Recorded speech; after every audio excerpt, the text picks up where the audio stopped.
اسلام کے راستے کی طرف جا رہے ہیں. وَأَنَّ هَذَا صِرَاطِي مُسْتَقِيمًا فَاتَّبِعُوهُ وَلَا تَتَّبِعُوا السُّبُلَ فَتَفَرَّقَ بِكُمْ عَنْ سَبِيلِهِ.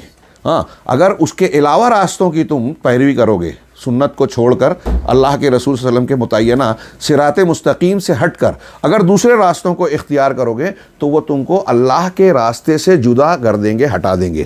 وہ دوسرے راستے جو اللہ کے راستے سے جدا کرتے ہیں وہ یہی بدعات ہیں. امام احمد بن حنبل رحمہ اللہ اصول سنہ کے طور پر یہ جو پیش کر رہے ہیں، یہ ساری تعلیمات اس میں کی روشنی میں ہے.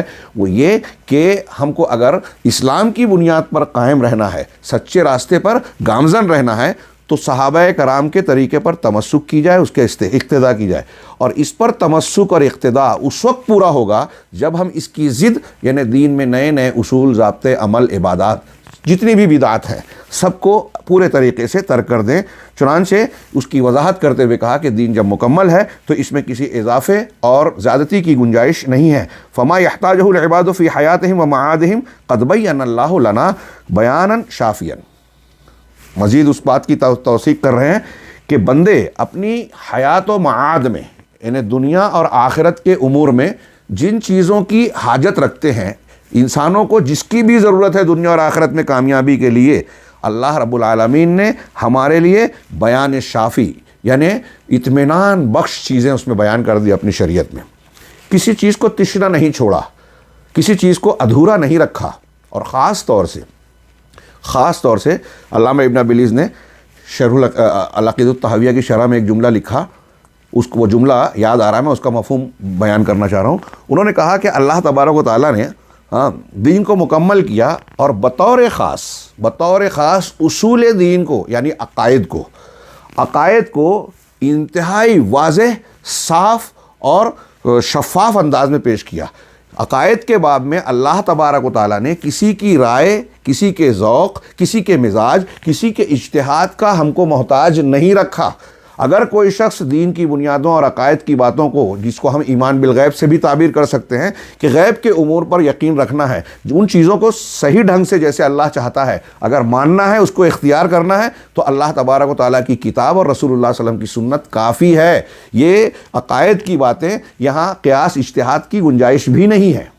اور حیرت ہوتی ہے کہ ہمارے یہاں ہم لوگ دیکھتے ہیں کہ گمراہ فرقے اور بدعتی فرقوں اور گروہوں کا معاملہ یہ ہے کہ جب ان کے عقائد اور ان کی اختیار کی ہوئی چیزوں کے سے کوئی حدیث ٹکراتی ہے تو وہ اس حدیث کی تعویل کرتے ہیں. اس سلسلے میں نئے اور بات کے کئی اصول بنائے گئے. جیسے مثال کے طور پہ معتزلہ وغیرہ نے، متاخرین نے ایک اصول بنایا کہ احادیث آحاد جو ہے وہ ظنی ہوتی ہے. یہ آپ کو یہ جملہ بات کے جو نام نہاد یا مشہور قسم کے فقہا ہیں ان کی کتابوں میں بھی ملے گا، یہاں تک کہ ہمارے یہاں احناف کے یہاں بھی ملے گا. اور پھر منکرین حدیث بھی اس جملے کو لے اڑے کہ احادیث ظنی ہوتی ہیں. یہ ان کی جہالت کا بہت شور ہنگامہ تھا. یہ ان کی جہالت کا، اپنی جہالت کا وہ اعلان کرتے ہیں. کیا کہ جب کہتے ہیں کہ احادیث ظنی ہوتی ہیں تو یہ تاثر کیا دیتے ہیں عوام کو، یا خود کیا معنی لیتے ہیں؟ ظنی بمعنی گمان، شک شبہ، شکوک و شبہات والی. انہوں نے اصطلاحی معنی سمجھا ہی نہیں ہے. ظن کا لفظ جو عربی میں استعمال ہوتا ہے، حق کے مقابلے میں جب قرآن نے استعمال کیا تو وہاں شکوک و شبہات کے معنی میں ہوتا ہے. فَإِنَّ الظَّنَّ لَا يُغْنِي عَنِ الْحَقِّ شَيْئًا. لیکن عام حالات میں ظن یقین کے معنی میں ہوتا ہے، گمان غالب کے معنی میں، جس کی سچائی قابل زیادہ معتبر ہو اور جہاں غلط ہونے کا پہلو انتہائی کم ہو، اس کو ہم گمان غالب کہتے ہیں.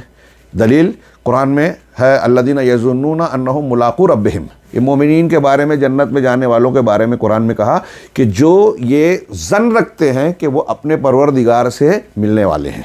غور کیجئے میرے بھائیوں کہ یہاں اللہ کہہ رہا ہے مومنین کے ایمان کی اور ان کی جنت میں جانے والوں کی صفت بیان کر رہا ہے کہ وہ اللہ سے ملاقات کا ظن رکھتے ہیں. اگر ظن کو یہاں شک کے معنی میں آپ کر دیں تو ایمان والا رہے گا ہی نہیں.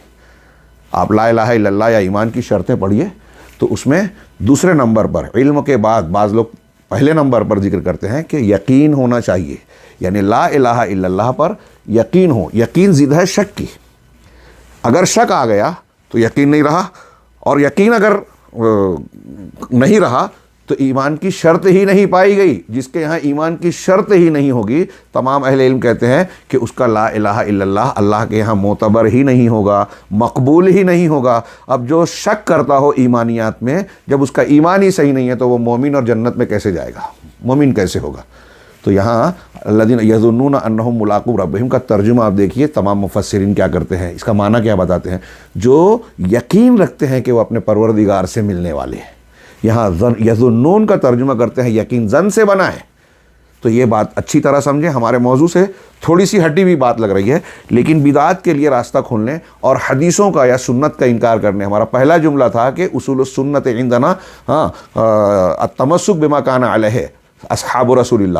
یہ دونوں جملے مل کر پورے ہو رہے ہیں جو آج ہم پڑھ رہے ہیں، اور اس دونوں جملوں کا مقتضا یہ ہے کہ ہم اس بات کو سمجھیں کہ کسی بھی طریقے سے نئی چیزوں کو اختیار نہ کی جائے، اور جو رسول اللہ صلی اللہ علیہ وسلم سے ثابت شدہ چیز ہے اس کا رد نہ کریں. یہ تحلیہ ہے کہ سنت کو اختیار کیا جائے، آراستہ کریں اپنے آپ کو، اور یہ تخلیہ یا تصفیہ ہے کہ اس سے بدعات سے جو سنت کی چیز ہے اپنے آپ کو پاک اور صاف بنائیں. تربیت کے لیے ایمان کی نبی کریم صلی اللہ علیہ وسلم کا یہی منہج رہا ہے، اور یہاں اسی منہج کے مطابق علامہ امام احمد بن حنبل رحمہ اللہ نے جہاں تمسک بالسنہ، تمسک بما کان علیہ اصحاب رسول اللہ صلی اللہ علیہ وسلم کا ذکر کیا، وہیں فوراً بعد ذکر کیا کہ بدعات کو ترک کیا جائے، اور ہر نئی چیز بدعت ہے. یہ وضاحت کی تاکہ اس بات کو کی تنبیہ کی جائے کہ دین کا جو قرآن و حدیث کا اور صحابہ کا اختیار کیا ہوا بتایا ہوا طریقہ ہے اس پہ ہی اکتفا کیا جائے، اس سے ہٹا نہ جائے.